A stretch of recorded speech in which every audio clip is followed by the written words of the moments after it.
Ito ay rated SPG. Striktong patnubay at gabay ng magulang ang kailangan. Maaaring may masiselang tema, lengguwahe, karahasan, sexual, horror o droga na hindi. Si Moira nga ay ayaw ngang pagbalik-aralin nga itong si Doc Tanyag dahil nga natatakot siya na magbalik nga ulit ang alaala nga nito ni Doc Tanyag. Kaya naman nga nang magkausap nga sila nito ni Doc Tanyag ay desidido na nga itong si Doc Tanyag na mag-aral.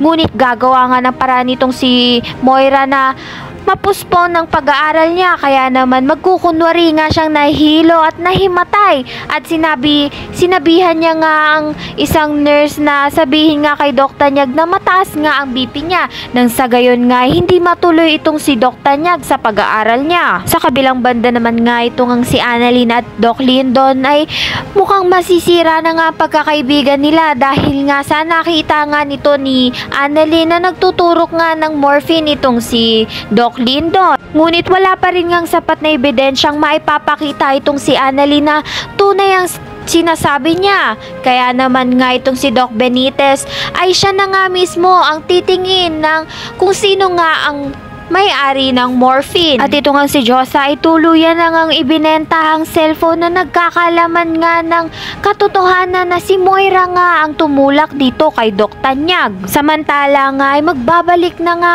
ang alaala nito ni Doc Tanyag nang mag-flashback nga sa kanya ang alaala niya na makita niya nga ang isang babae na nagvi-video call.